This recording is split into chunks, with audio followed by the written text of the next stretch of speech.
보니 좀 약간 좀 초현실적인 느낌도 들기도 하는데 이 영화가 헤어질 결심이 이런 광경을 만들어줬다라는 생각도 들어서 좀 뭉클해지는 것 같아요. 영화 잘 보셨어요? 네. 얼마 전에 이제 그 먼저 기자 시사와 VIP 시사 공개를 했는데 여러분들이 이제 그 따끈따끈하게 일반 관객으로 또 이렇게 먼저 보신 또 행운이 아닐까라는 생각이 들었습니다. 근데 감독님께서 사실은 VIP 시사 하실 때 무대에 나와서 사죄 말씀을 드리더라고요. 영화 너무 길게 만들어서 여러분들을 불편하게 해드린 것 같다고. 그래서 저도 이제 영화 보기 전에 그 말을 들으면서 좀 불안한데? 라는 생각을 했는데 지금 어떠세요? 영화 길었어요? 아니요. 그쵸? 저도 똑같은 마음이었는데 진짜 그 바닷가에서 끊임없이 그냥 평생이라도 헤매고 다닐 수 있을 것 같을 정도로 여운이 남았던 영화고 헤어나올 수가 없다 이 감정이 들었어요. 제 일주일째 지금 헤어나오지 못하고 있는데 여러분들도 아마 그럴 거라고 믿고 있고 오늘 감독님과 배우분이 오셔서 같이 토크하면서 더 그 여운이 깊어지지 않을까 싶습니다. 빨리 이 자리에 모시도록 할게요. 박찬욱 감독님과 박해일 배우님 모시겠습니다.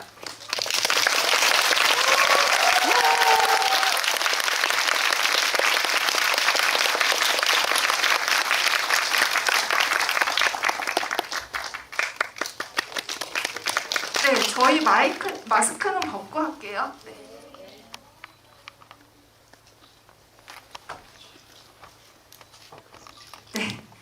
먼저 이렇게 앞이 저희 조명 때문에 잘 이렇게 시야가 익숙해지는데 시간 조금 걸리실 텐데 한 자리도 빠짐없이 꽉 찼어요. 관객분들께 먼저 감독님과 배우분의 인사를 듣도록 하겠습니다. 박찬욱 감독님 먼저. 네, 늦은 시간 이렇게 와주셔서 봐주셔서 고맙습니다. 여러분 일찌감치 보시는 관객이라 여러분의 반응이 참 궁금합니다. 여러 가지 질문과 소감을 말씀해 주세요.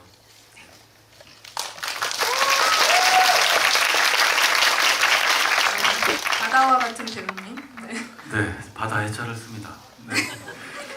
어제 장마 시작된 것 같은데 비 피해는 없으셨는지요?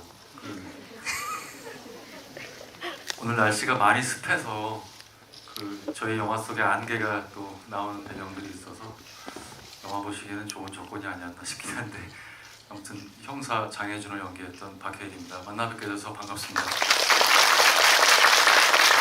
참고로 향일 씨를 여러분이 되게 보고 싶을 텐데 다른 일정이 생기셔서 함께하지 못한 점 양해 부탁드리겠습니다.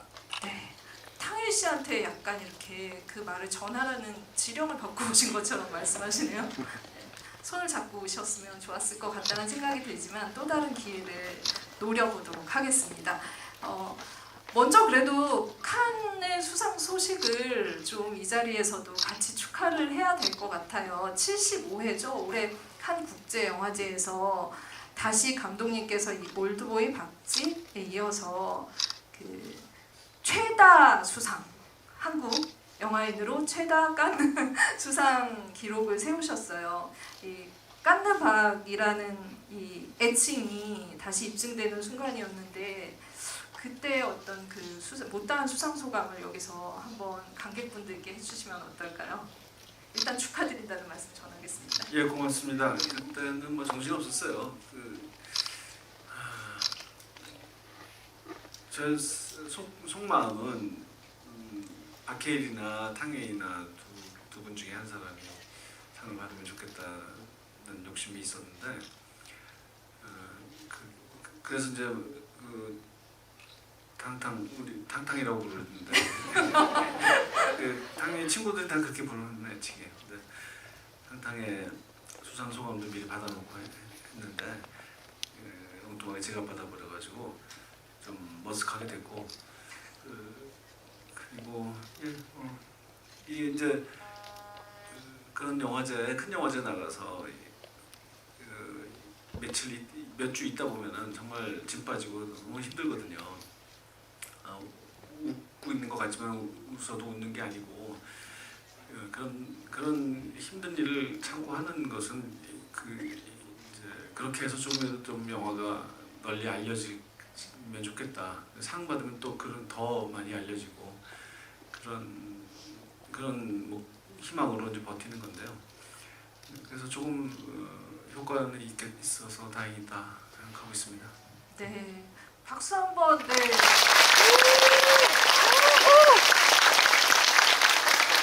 그 깎는 박수가 말이 많잖아요. 그러니까 얼마나 이제 수상에 앞서서 이제 그 박수의 강도와 그 분으로 수상을 예측하는데 거의 이제 그 박수 퀄리티가 수상까지 이어지지 않았나라는 생각이 듭니다. 박해일 배우님은 좀 약간 저는 좀 이럴 경우에 억울한 측면이 있는 것 같아요. 좋은 영화에 좋은 연기를 하게 되면은 당연히 이제 그 수상에 대한 기대나 감독님 말씀하신 것처럼 배우분들이 받을 수 있는 어떤 그런 것들을 생각을 하셨다고 했는데 불발되신 거잖아요. 근데 이제 작품이 너무 좋으면 작품과 관련된 상을 받게 되고 깐느는 배우상은 못 받아요. 그러니까 중복 수상이 불가능하기 때문에. 그래서 또 마음속으로는 어떤 생각을 하고 계셨을지. 네.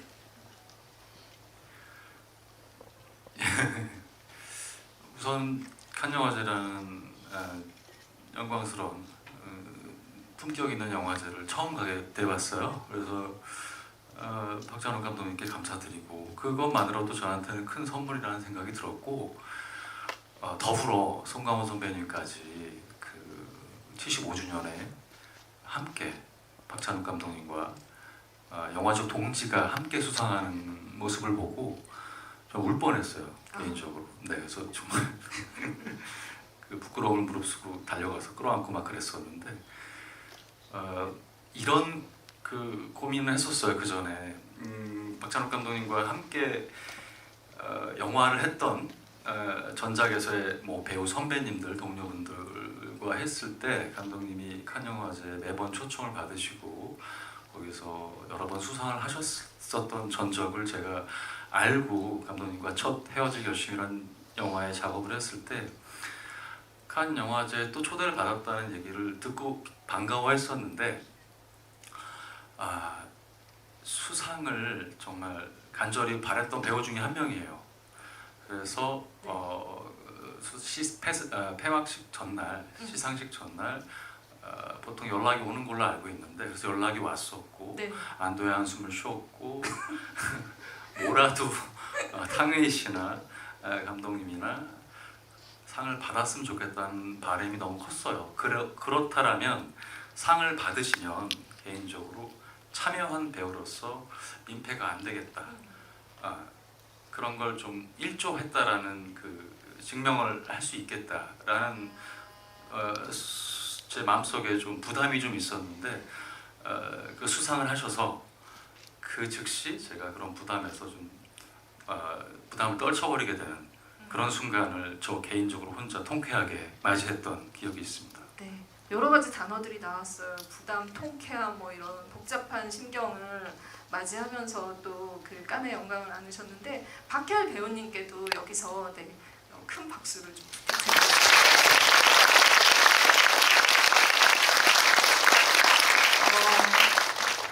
사실 제가 아까 이제 좀 약간 뭉클하다라는 말씀을 드렸던 이유는 그 지난 2년 동안 극장에서 이렇게 많은 관객들을 본 경험이 전무했어요. 그리고 이 정도로 꽉 찬 거는 제가 그 감독님의 작품이죠. 올드보이 시사를 할 때 이렇게 바닥에 앉아 계신 분도 있고 또 이렇게 자리가 없어서 좀 약간 이거 어떡하지? 못 보고 가면 어떡하지? 이런 생각이 들 정도였는데 그때 가문까지 불러일으킨다는 생각이 들었고 이런 관객 동원을 할 수 있는 사람은 역시 이제 그 깐느박밖에 없구나라는 생각이 다시 한번 들었습니다. 근데 이게 아마 이제 그 이런 벅찬 감정들이 이 시사가 끝나고 나서 좀 약간 탄식과 함께 같이 감정들이 전해졌었던 것 같아요. 그거는 이 영화의 어떤 그 컨텐츠적인 측면에서의 그 사랑의 탄식 이런 것들도 있었는데 영화하는 분들한테는 굉장히 큰 좌절감을 주는 영화가 또 이런 영화였다라는 생각이 들어요. 그래서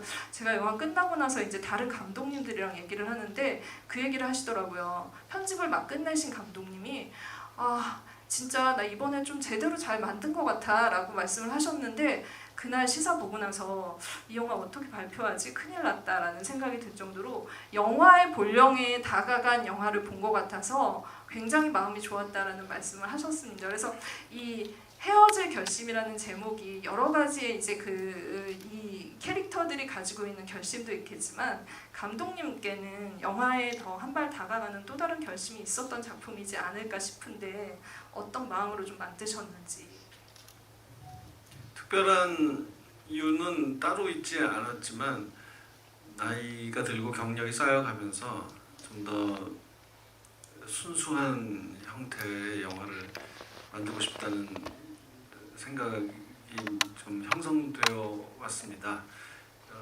여러 다른 뭐라고 불러야 할까요? 테마랄까요? 메시지랄까요?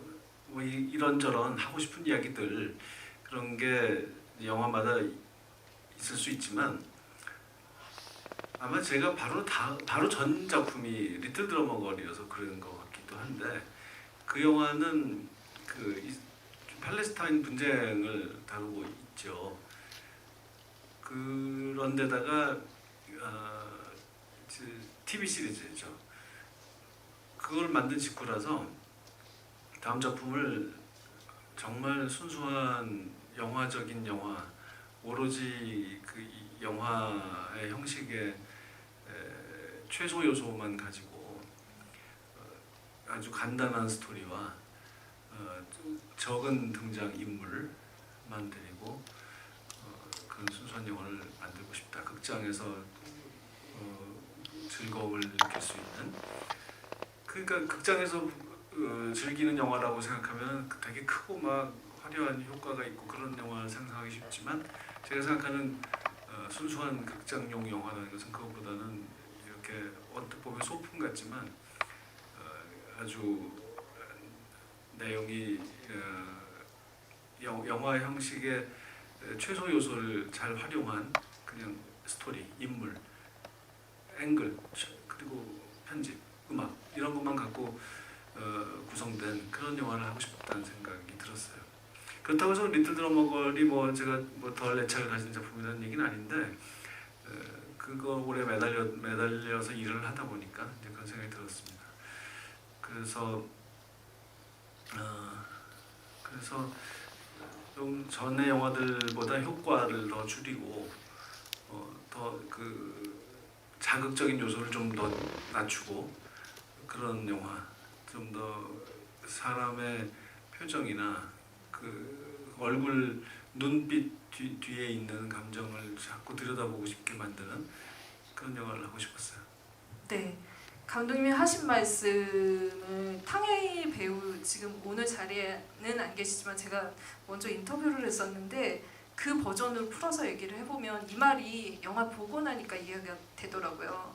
그 전에 감독님의 작품은 관객들을 잡아당겨서 휘둘러서 들어오게 하는 구조였는데 이번 작품은 잔잔하게 손을 잡아주면서 극으로 들어오게 하는 아주 온화한 영화다 이런 말씀을 하셨더라고요. 그래서 정말 딱 맞는 표현이다. 어떻게 보면 이 영화가 손을 잡아서 끌어당기는 그런 어떤 느낌을 주지 않았나 싶은데 감독님 말씀하신 아주 단촐한 요소들에는 저는 캐스팅이 굉장히 중요한 영향이고 분위기고 무드를 형성했다라는 생각이 들어요. 거기에는 한국 영화계에서 다른 감독들에 의해서 어떻게 보면은 다양하게 변주되어 왔던 박해일이라는 배우의 특성이 이 영화에 잘 맞아떨어진 게 아닐까? 진짜 우리가 클래식 범죄물이나 수사물에서 봤던 영화든 이제 소설이든 그런 데서 봤던 우아한 형사라는 게 한국 형사물이나 이런 데서는 못 봤던 것 같아요. 지금까지 그런 형상이라는 것이 어떤 방식으로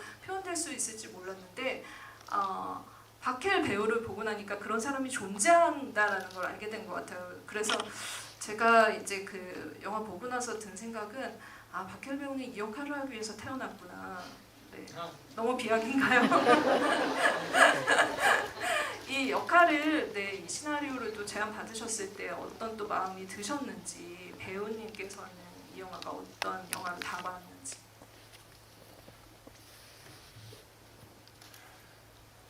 네, 우선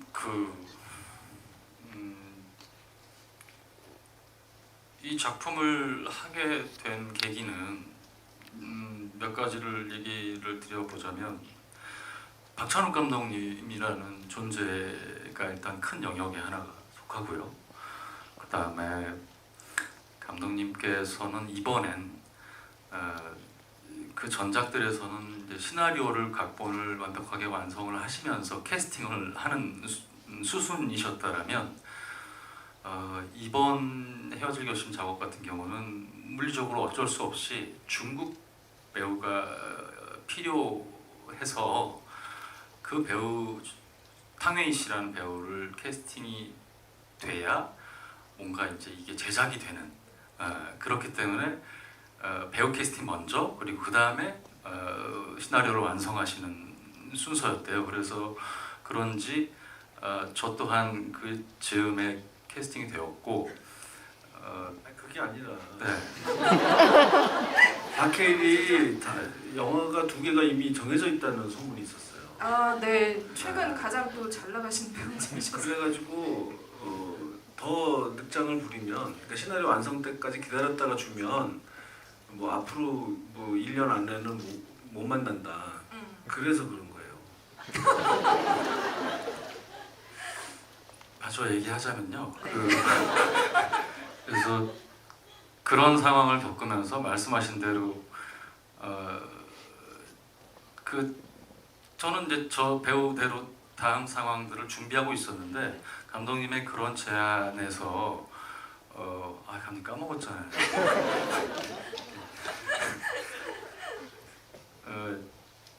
네, 그래서 감독님께서 저한테 1시간 남짓한 이야기를 줄거리를 먼저 설명을 해주셨어요.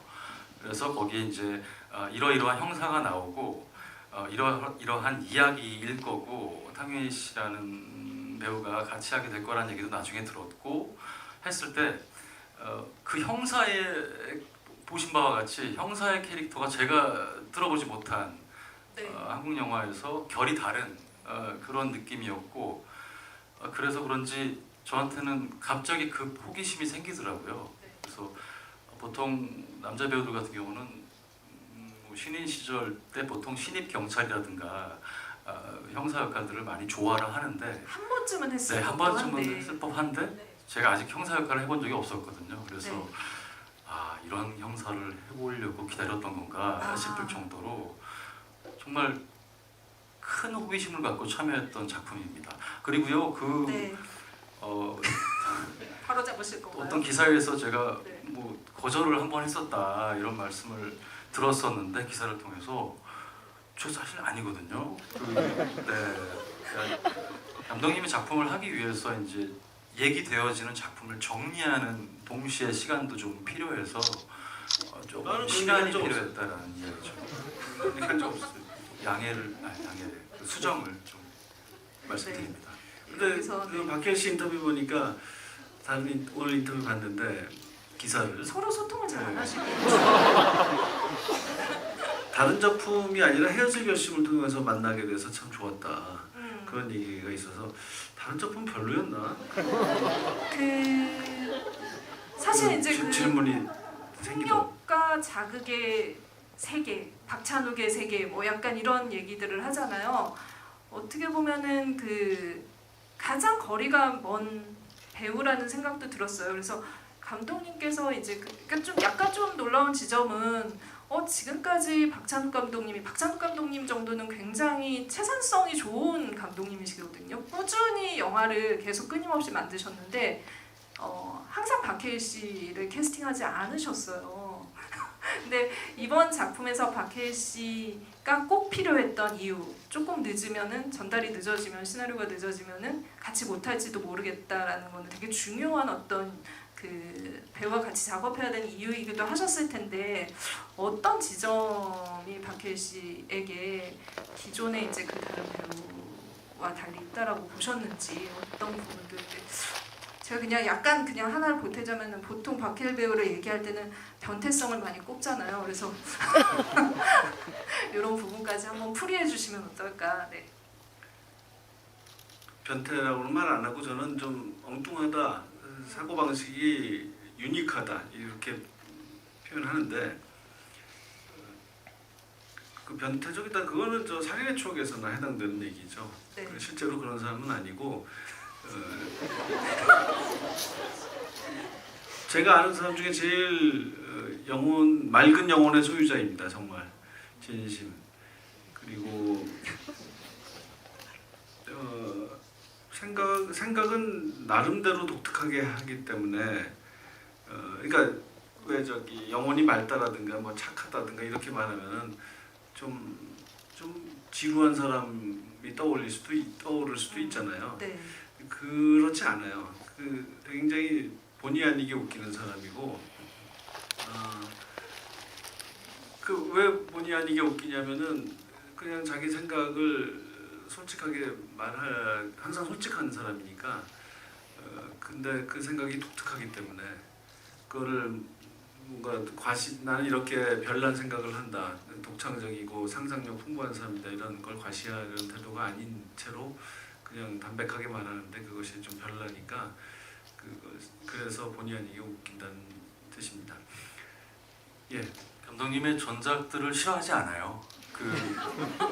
그런데 제게 이번에 주신 헤어질 결심이라는 시나리오가 제가 정말 더 도전해보고 더 흥미롭고 호기심을 갖고 찍을 수 있는 작품의 성격에 더 좋긴 합니다. 네. 네. 다음에도 뭐 또 다른 결의 작품으로 네. 봐주시면 감사하겠습니다. 두 분 만남이 정말 저는 그냥 서로의 구원자가 됐다라는 생각을 할 정도로 이 자리에 진짜 탕혜 배우님이 없으신데 자꾸 얘기를 하게 되는 거는 탕혜 배우님이 굉장히 직관적으로 이 영화를 제대로 파악하고 표현했구나라는 생각이 영화를 보고 나니까 점점 드는데 영화 보고 나면 다른 감독님, 다른 탕웨이라는 저라는 사람 그리고 다른 박해일 씨를 분명히 보게 될 거다라는 얘기를 했어요. 근데 정말 두 분의 영화 세계에 있어서 지평을 넓혀줬다? 다른 느낌? 같은 코드들을 갖고 있지만 그것들이 두 분이 만났을 때 어떻게 다르게 화학작용을 일으킬 수 있는지 보여줬던 작품이 아닐까 싶습니다. 그래서 서로 누가 먼저 제안을 했는지 너무 다투시지는 마시고 네, 좋은 결과가 이어졌다는 생각을 하면서 다음 또 얘기를 좀 나눠볼게요. 영화에서 이제 굉장히 중요한 요소 중에 하나가 아마 저는 이제 붕괴라는 단어라는 생각이 들어요. 보통은 이제 붕괴라는 거는 우리가 생각했을 때 물리적으로 오는 쪼개지고 나누어지고 어떻게 보면 무너지고 깨지는 그런 것들을 생각하게 되는데 이 영화에서는 붕괴라는 것을 마음의 어떤 상처로 표현을 했어요. 그래서 어떻게 보면은 사실은 시나리오를 쓸 때나 이 영화를 착상을 할 때 이 단어를 먼저 놓고 쓰지 않았을까라는 생각이 들 정도로 강렬하게 그것들이 시각적으로 그려졌거든요. 이들이 겪고 있는 이 마음의 아픔이 어떤 건지. 그래서 감독님께 이 붕괴를 전면에 내세운 이유가 어떤 것이었을지 여쭤보도록 하겠습니다. 일찌감치 선택된 단어는 아니고요. 트리트먼트 단계에서도 없었던 것 같고 각본을 이제 한 줄 한 줄 대사까지 써 나갈 때 등장한 단어로 기억합니다.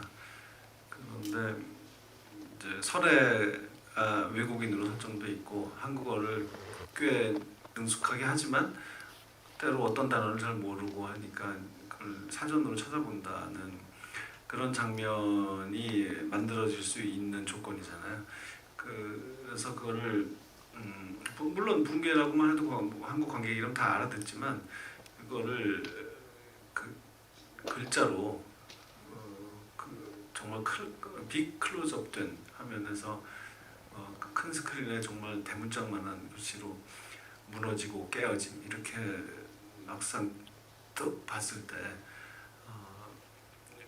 확 와닿는 느낌이 있으리라고 기대를 했습니다. 근데 나의 해방일지라는 드라마에 추앙이라는 단어를 먼저 예, 정말 할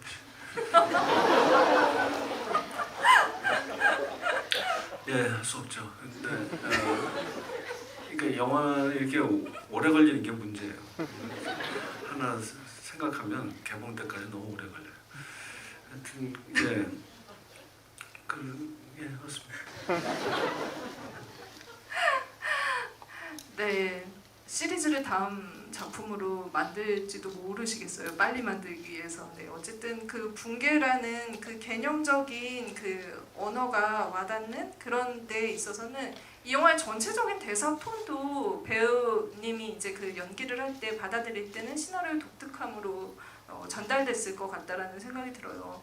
어떻게 보면 쓰지 않는 그 말투를 쓰고 있잖아요, 인물들이. 그리고 그 안에 정성을 다해서 서로 경어체를 쓰면서 거기서 이제 그 마음을 숨기고 뺏기고 훔치려고 하는 그런 여러 가지 시도들이 있는 단어 하나하나, 문장 하나하나가 영화의 어떤 그 마음을 읽히게 한다는 생각이 들었는데 또 어떤 그 대사를 보시면서 좀 배우님이 느끼신 건 어떤 거였는지. 우선 제가 맡은 역할이 형사다 보니까 형사라는 캐릭터가 그런 문어체적이고 문학적이고 다소 시적인 말투를 쓴다라는 그 직업과 그 말투의 충돌 이런 게 저한테 낯설었지만 되게 신선한 감으로 다가왔고 뭐 고경표 씨 후배 형사와 같이 잠복 근무를 하는 상황에서 네.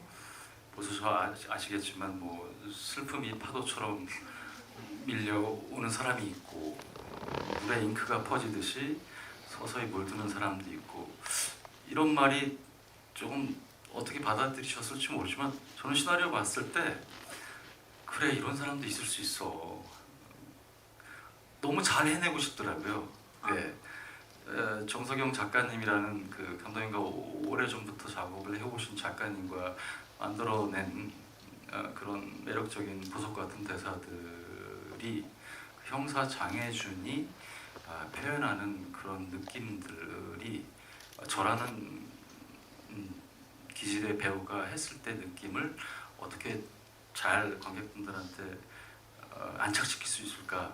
네, 그 부분을 조금 고려하긴 했어요. 근데 저는 재밌게 했어요. 그것이 낯설거나 뭐 부담스럽거나 그런 적은 없었어요. 네. 네. 그리고 네. 탕웨이 씨가 맡은 송설애라는 중국인이지만 한국말이 부족합니다라는 캐릭터여서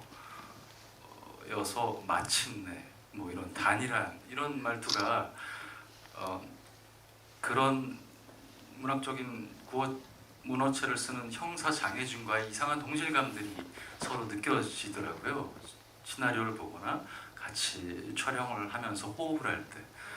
그래서 탕웨이 씨는 탕웨이 씨가 가지고 있는 환경에서 저는 제가 맡은 역할의 환경에서 그런 부분들을 좀 리듬감 있게 질감들을 같이 가져가려고 했었고 뭐 제가 사실 촬영하면서 되게 재밌었던 장면들을 하나 말씀드리자면 그 신문실 있지 않습니까? 좁은 공간에서의 송설애와 이렇게 신문도 하고 반대로 초밥도 먹고 네. 후반부에서는 또 서로 그러면 안 되는 공간에서 연애질도 같은 것도 하고 그러니까 그런 부분들이 감독님이 만들어 놓은 이런 수사극 안에서의 의심과 그런 관심을 동시에 가져가는 장면들이 되게 재밌었어요. 저는 네 그게 인상적이었습니다. 네, 이게 정말 톤을 어떻게 잡느냐에 따라서 그 결과적으로 도달할 수 있을지 없을지의 문제인 것 같은데 굉장히 즐기면서 하셨다라는 이 구어체의 어떤 그런 것도 있지만 다 문법이 깨진 어떻게 보면은 그 말이 주는 묘미가 있었던 것 같아요. 마침내라는 말을 했을 때 설애라는 인물에게 호기심이 증폭되는 이 사람은 어떻게 이런 문장을 쓰지? 이런 단어를 골라서 쓸까? 이런 것들을 확대해주는 말이 소통의 도구이기도 하지만 서로를 교환하는 데 있어서 마음을 교환하는 데 있어서도 중요한 그런 역할을 했다는 생각이 드는데 감독님께서 이 시나리오 쓰실 때 기존에는 이제 그 언어가 같은 인물들끼리 그 캐릭터가 소통이 되거나 안 되거나의 문제였지만 지금은 이제 그 언어의 장벽이 있는 상태의 캐릭터들을 만드신 건 거잖아요. 근데 이제 그 탕웨이 배우 같은 경우 이제 중국어를 하니까 그 부분에 있어서 이제 그 소통이 안 되는 거, 그리고 거기서 도달하는 거, 아니면 미끄러지는 거, 결국에는 이제 그 말의 어떤 것들 때문에 서로 오해하는 거, 이런 거를 좀 어떻게 이런 것들이 필요했던 이유가 뭔지 이 두 인물의 관계에 있어서. 아시다시피 설의 캐릭터가 중국인이 된 거는 그저 탕웨이를 캐스팅하기 위해서였거든요. 그냥 단순하고 실용적인 이유였어요. 여기에는 그 어떤 멋진 무슨 미학적인 뭐 그런 게 없었습니다. 전부터 정석영 작가하고 언제 한번 탕웨이하고 일을 해보나 그런 생각, 대화를 주고받았 오랜 세월 그렇게 해왔는데 이번에는 정말 무슨 원작도 없고 완전히 여성 캐릭터가 그냥 백지에서 출발하는, 뭐든지 될 수 있으니까, 뭐 원숭이도 될 수 있으니까 그냥 이번이 기회다라고 생각했어요. 그래서 거기서 출발해서 이제 그러면 중국 사람이 이 역을 맡아서, 근데 이 남자 주인공은 형사라는 것은 처음부터 정해져 있었거든요. 그래서 이 형사와 어떤 관계를 맺고 어떤 인물인가를 하나하나 만들어 나가는 과정에서 저희가 당연히 목표로 삼은 것은 탕웨이가 먼저고 그 다음에 어쩔 수 없이 중국인으로 간 시나리오를 쓰는 게 아니라 반대로 중국인을 캐릭터를 만들고 그 다음에 거기에 맞는 배우를 찾다 보니 탕웨이가 됐다라는 그런 모양이 되어야 진짜 영화죠. 그래서 그런 방향으로 노력을 한 겁니다. 그리고 그러다 보니 이 언어 문제가 중요하죠. 한국어를 제법 잘 하지만 때로 그게 잘 안 되는 상황, 또 독특한 한국어를 쓰는 상황. 그 독특함이 그저 부족한 것이 아니라 그것 때문에 더 매력적이고 사랑스럽고, 그리고 우리가 쓰는 한국어보다 오히려 때로 더 멋진 것 같고 더 품이 있는 것 같고, 그리고 한국 내가 잘 쓰지 않았던 단어인데 이걸 이 상황에서 이렇게 쓰니까 그 어떤 맛이 살아나네라는 그 느낌도 들고, 특정한 단어를 딱 써서 그거만 내가 재밌게 느껴서 이게 마침내처럼 처음에 싫지 않지 싶어서 마침내라는 단어를만 딱 골라서 해주니 마침내 그 생각하잖아요. 음미하잖아요. 그러다 보면 어떤 단어든지 마찬가지일 거예요. 아마 어느 나라 말 어느 단어라도 하나를 딱 골라서 자꾸 곱씹어 보면은 뭔가 있는 것 같이 들린단 말이에요. 오로지라는 말도 그렇고, 오로지. 그 오로지 생각해보면 그 말이 자꾸 입안에서 맴돌면서 음악성도 생기고 그런 거를 기회를 관객한테 자꾸 주고 싶었어요. 그 한국말을 좀 생소하게 들리게, 낯설게 들리게 하면서 그 재미를 찾아가는 거. 그리고 때로 이제 이 통역 앱을 사용해서 답답할 때는 왜 중국어로 해버릴 때, 그때 우리 다 겪는 일이 있잖아요. 모국어가 아닌 언어를 사용을 할 때 왠지 위축되는 것 같고 좀 작아지는 것 같고 그렇잖아요. 그러던 설애가 갑자기 중국어를 답답해서 그냥 해버린다. 이럴 때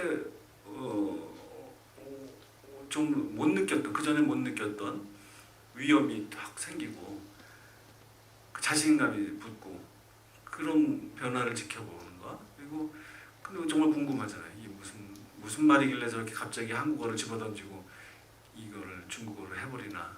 그 더 궁금한 마음에 해준과 동일시가 되고 관객이.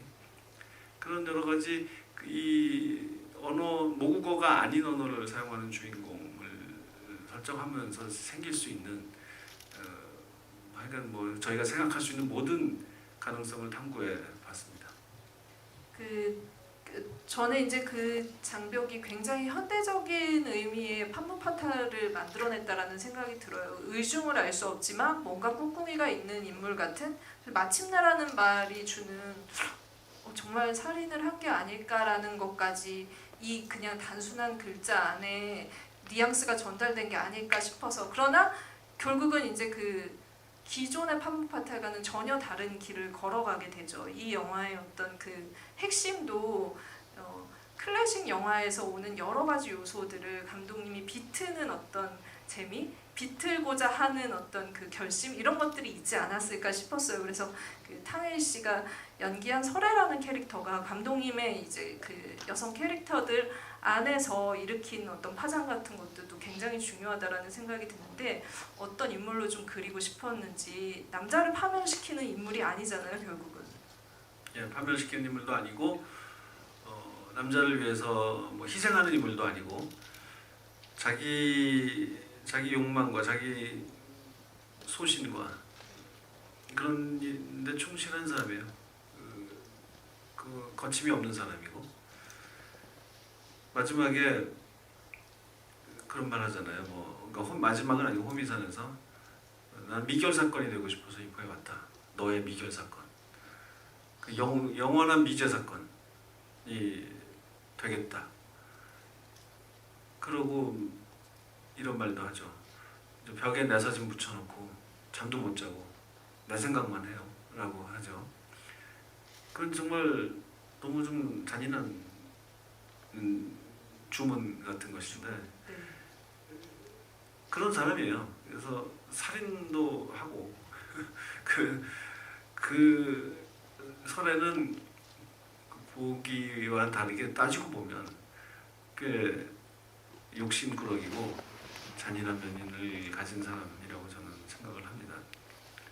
판무파탈이라는 단어가 참 논란이었는데, 칸느 영화제에서도 많은 기자 비평가들이 저와 인터뷰를 하면서 그 단어를 썼고, 그래서 제가 애초부터 필름 누아라는 단어를 안 쓰려고 했던 이유가, 그렇게 장르 규정을 하게 되면 거기에 나오는 아주 주체적이고 그 강한 여성 주인공은 그냥 자동으로 판무파탈로 분류돼 버리고, 그것을 피하고 싶었어요. 그래서 필름 누아라는 말도 안 쓰려고 했는데 기자들이 자꾸 그렇게 질문을 하니까 저는 이제 그렇지 않다.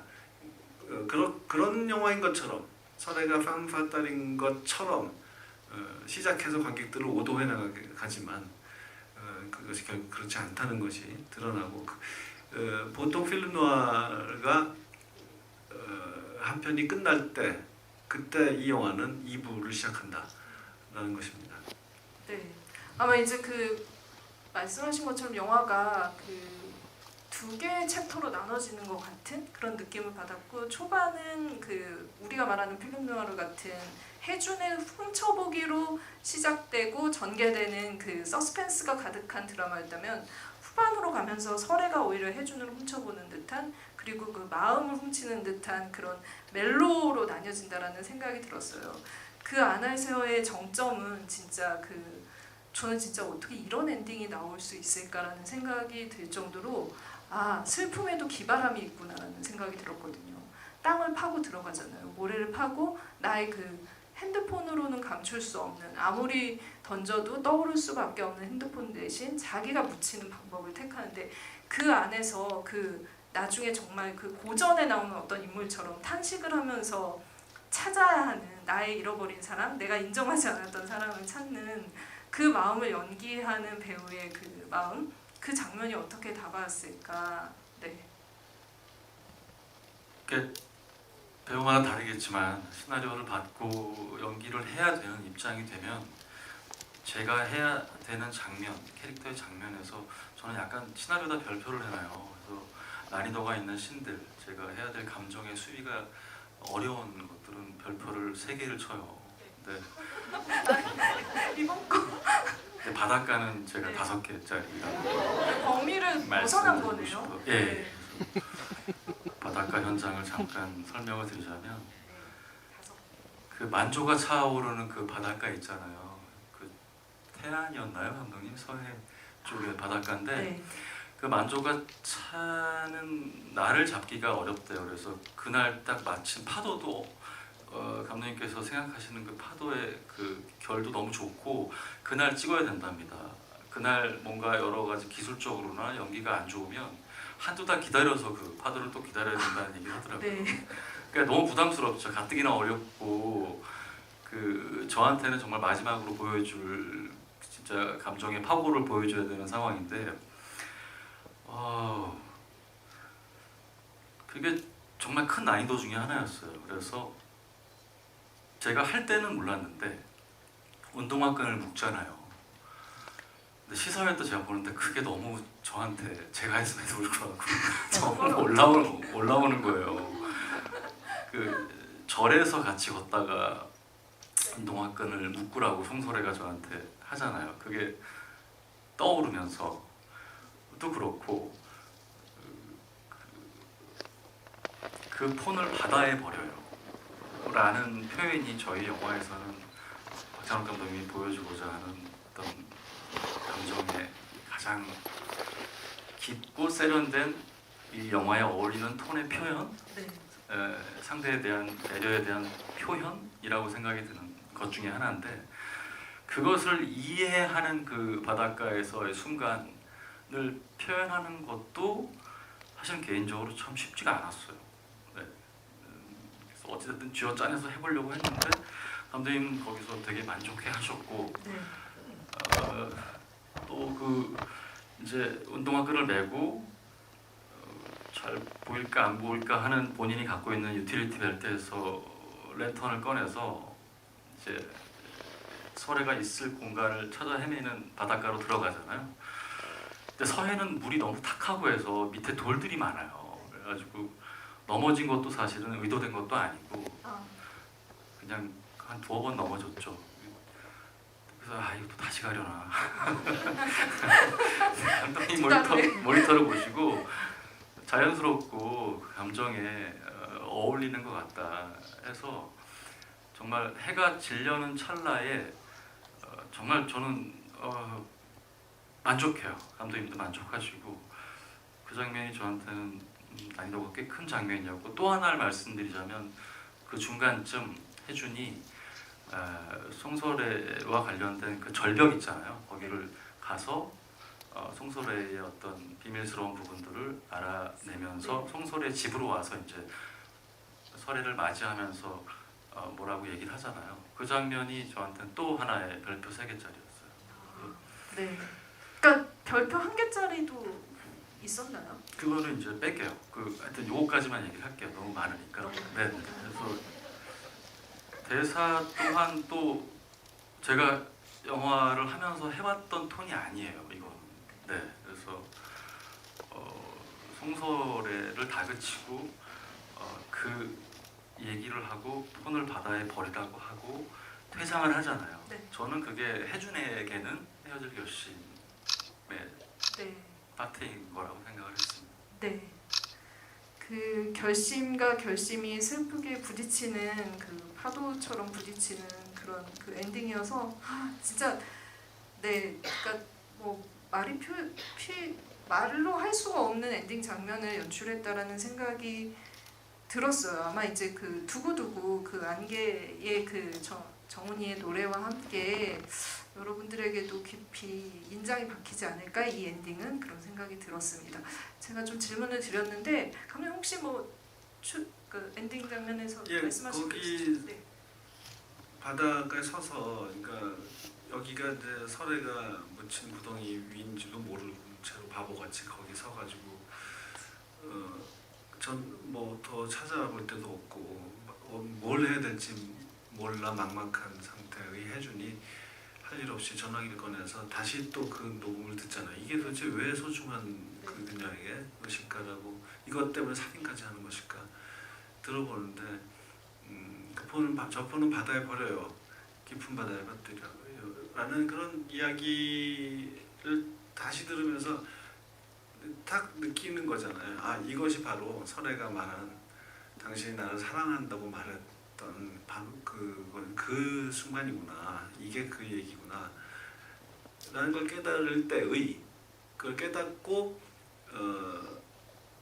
그 깨달음의 미소를 짓는 이렇게 하늘을 보면서 그때의 그 박해일 씨의 표정이 저는 현장에서 찍을 때 굉장히 늙어 보인다. 시간이 나왔어. 그 앞에서 때로는 진짜 미중년 소리가 나올 만큼 네. 예쁘게 네. 얼굴일 때도 많았는데 그때 진짜 늙어 보이더라고요. 그래서 진짜 정말 이게 정말 그 순간 해주는 정말 폭삭 늙어버리는 것 같은 그런 상태거든요. 그런 심리거든요. 그래서 야 정말 저런 늙음까지 연기하는구나 이렇게 해서 정말 감탄했고 또 그 멀리 뛰어갈 때 막 넘어지고 그럴 때 또 저런 설정을 하나 그런 생각도 했는데 옆에서 스태프들을 보니까 막 걱정하고 발을 동동 구르는 거예요. 저 위험한 거 아니냐고. 그래서 저는 저게 연기가 아니었나 하는 생각이 또 갑자기 들면서 추격자에서 하정우 배우가 그 빙판길 막 뛰어가다가 쫙 미끄러지는 거 있잖아요. 그 네. 연기가 아니었다고 하잖아요. 그것도 갑자기 떠오르고 막 그랬어요. 네, 어쨌든 필름 누아르 같은 느낌과 멜로를 지나서 우화를 보는 듯한, 그래서 아마 이제 그 세월이 갑자기 폭삭 지나가서 늙어버린 그런 얼굴까지 연기를 하는 대한민국이 보유하고 있는 최고의 배우가 박해일 배우가 아닐까 싶고 저도 그 목소리를 녹취해서 넣어 다니고 싶은 그럴 정도로 목소리가 좋았어요. 그래서 탕웨이 배우는 그 박해일 배우가 대사를 다 녹음해 줬다고 하더라고요. 근데 감독님도 녹음해 주셨고 그 중국어 선생님도 녹음해 주셨는데 박해일 배우, 그러니까 감독님은 너무 잘하셨고 박해일 배우는 듣기만 하면 잠이 온다고 하셨던 그 목소리입니다. 저희 관객분들께 질문을 좀 받아볼게요. 질문 있으신 분 손 들어주세요. 네. 저쪽 지금 6번째 줄인가 회색 옷 입으신 분? 네. 네, 마이크를 주시나요, 혹시? 네, 감독님 너무 좋은 작품 만들어주셔서 감사드리고요. 극 중에서 중간에 구스타프 말로의 교향곡 5번이 등장했던 기억이 있습니다. 혹시 그 노래를 선곡하는 기준 혹은 시나리오 속에 애초에 이 노래를 설정하고 시나리오를 작성하셨는지에 대한 답변이 궁금합니다. 네, 음악. 제가 기억이 정확하진 않은데 각본에 이미 있었던 것 같아요. 그때 각본 쓸 때에는 그냥 나중에 더 잘 찾아봐야지 하고 일단 그냥 급한 대로 떠오르는 거 아무거나 적었어요. 그러고 나서 이제 본격적으로 그 음악을 골라야 하는 때가 왔는데 뭐냐면 그 극 중에서 기도수가 설아의 첫 남편이 LP 음반을 틀어서 음악을 감상하는 장면이 있잖아요. 그때 그 소품을 골라야 하기 때문에 정확한 그 음악을 곡을 선곡을 해야 하는 때가 온 거죠. 그 소품 때문에. 그래서 부랴부랴 이제 막 그 조용욱 음악 감독과 함께 그 음악을 찾았어요. 일단은 그 말로 5번은 정말 제 가장 쓰고 싶지 않은 곡이었어요. 왜냐하면 그 비스콘티의 베니스에서 죽다에서 너무 그 곡이 유명하게 잘 쓰였고 너무 반복적으로 쓰였고 그냥 그 곡 하면 무조건 그 베니스에서 죽다가 떠오를 자동 완성되는 그런 유명한 사례이기 때문에 절대 그것만큼 쓰고 싶지 않았어요. 근데 아무리 찾아봐도 일단 비금봉을 정상까지 출발해서 올라가는 데까지 걸리는 그리고 마지막 한 악장만 정상에서 감상하고 내려온다 이런 설정인데 그 걸리는 시간을 우리가 계산해둔 게 있었는데 지금 잊어버렸지만 그 1악장 그러니까 마지막 악장을 빼고 나머지 악장이 그 시간이 딱 걸려야 되는데 예를 들면 뭐 1시간이면 1시간 딱 필요한데 그런 교향곡이 참 없더라고요. 가끔 찾을 경우도 있었는데 그러면 그림하고 너무 안 붙고 막 참 저희 그 한계를 느꼈습니다. 찾다. 그래서 결국 어쩔 수 없이 돌아왔고 그냥 뭐 말로 5번 그 아다지에토 악장인데 그 악장은 무슨 뭐 비스콘티만 쓰면 법 있나 뭐 이러면서 호탕한 척하면서 정신승리하면서 곡을 썼어요. 그래서 그 음반 약간 좀 거짓말은 뭐냐면은 그 서울시향을 정명훈 선생님이 지휘한 음원을 사용했는데 그 음원은 LP로는 안 나온 것으로 알고 있어요. 근데 그건 뭐 어쩔 수 없었습니다. 이해해 네. 주십시오. 질문 또 하나 더 받아볼게요. 네, 가운데 줄, 네, 하나, 둘, 셋, 5번째 줄 지금 손 들고 계신 분.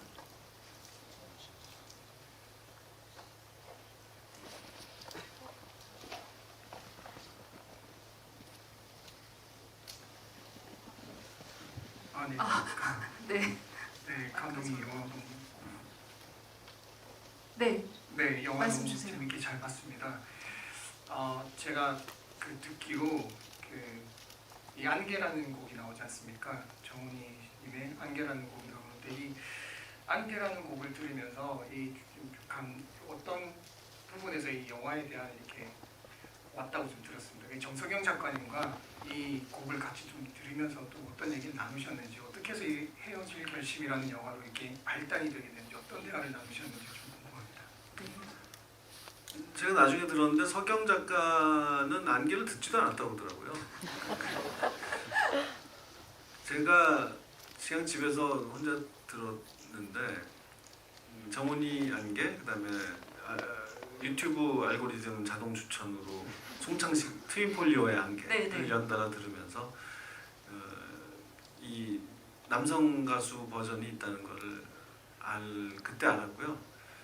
런던에서 한국을 그리워하면서 막 이것저것 한국 가요를 막 찾아 들을 때 그래서 이 훌륭한 곡을 이봉조라는 그 불세출의 위대한 한국의 작곡가의 이 명곡을 이 명가수와 또 이 남성 명가수가 각각 불렀구나.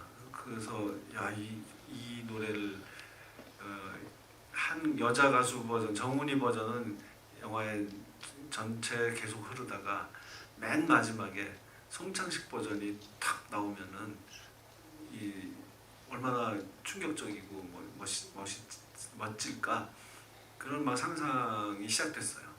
노래 가사를 음미해 보면은 이건 뭐 아주 빼박 사랑 이야기일 수밖에 없는 거고, 그러니까 이런 로맨스 영화로 만들어야 되겠다는 생각까지를 한 거죠. 그런데 그것과 별개로 제가 박해일처럼 생긴 어떤 형사가 나오는 수사 영화를 만들고 싶다, 경찰 영화를 만들고 싶다라는 생각을 따로 갖고 있었는데 이 두 개가 이제 합쳐지게 된 겁니다.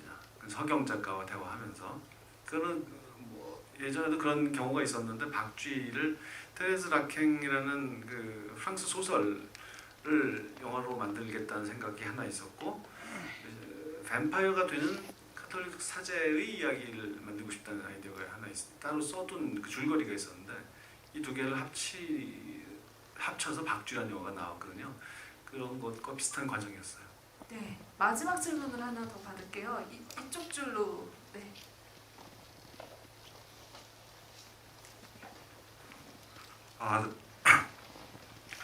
네, 영화 너무 잘 봤습니다. 오늘 사실 2번째 관람인데 보면 볼수록 더 매력 있는 작품인 것 같습니다. 영화에서 해가 되게 인상적으로 사용된 것 같은데 제가 개인적으로 느끼기로는 박쥐에서 쓰인 해와 약간 비슷한 점도 있으면서 차이도 있었던 것 같습니다. 앞에 포스터를 보면 그 탕웨이 배우님이 해 위치에 있는 것 같은데 어떤 상징적인 의미가 있는지 질문드리고 싶습니다. 뭐 상징 그런 거 별로 없고요. 그런 생각을 많이 하지는 않아요. 영화 만들 때 그냥 이런 정도 생각합니다. 이 영화를 보고 어떤 사람들은 이 장면에서 이 여기에 이런 상징을 읽어낼 수도 있겠네라는 예상 정도. 그런 정도지 제가 적극적으로 뭐 그런 즐겨하는 일은 아닌데. 예, 박쥐, 그러니까 우리 시사 끝나고 송강호 배우가 그런 얘기를 하더라고요. 왠지 모르게 박쥐가 생각났다고. 특히 엔딩이. 그래서 사랑 영화, 사랑 이야기라는 점에서 그런 것도 있고, 바다에서 끝난다는 것도 있고, 또 소멸된다. 박쥐에서는 둘 다 그렇고 헤어지기 결심에서는 여자만 그런데 세상에서 그냥 깨끗하게 사라져 버린다는 점에서도 그렇다. 그거는 제가 그 외신 기자들하고 인터뷰 당할 때 지적당한 내용인데요. 그 얘기를 강호 씨한테 들려준 적도 있습니다.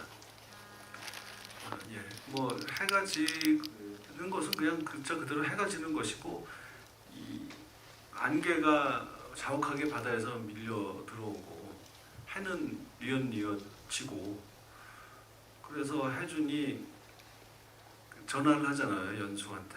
그 김신영 배우가 연기하는 후배 형사한테 전화를 해서 막 그 평소에 이렇게 차분하고 점잖았던 사람이 거기다 대고는 이 질문할 시간에 자꾸 질문 왜 이렇게 의문문을 남발하냐 그러잖아요. 그러니까 거기서 이때까지도 이 연수는 또 의문문을 남발하고 있었던 것이죠. 그 다급한 혜준이 질문할 시간에 빨리 오라고, 좀 있으면 아무것도 안 보인다고 라고 막 소리를 지르잖아요. 이때 보면은 그 몸짓을 봐도 그렇고 좀 아이 같아요. 나중에 이렇게 폭삭 늙어버렸다고 말씀드렸지만 그건 잠시 후의 일이고, 이때는 좀 무슨 칭얼대는 보채는 아이 같아요. 그런 몸짓 표현이 마침 그것이 아주 와이드한 앵글로 잡혔기 때문에 더 잘 들어갔는데, 그 하나의 씬에서 박해일 씨는 나이가 10살이었다가 50살이었다 이렇게 왔다 갔다 하는 놀라운 신공을 보여주는 것 같습니다. 네. 질문은 여기까지 받고요. 저희 뭐 감독님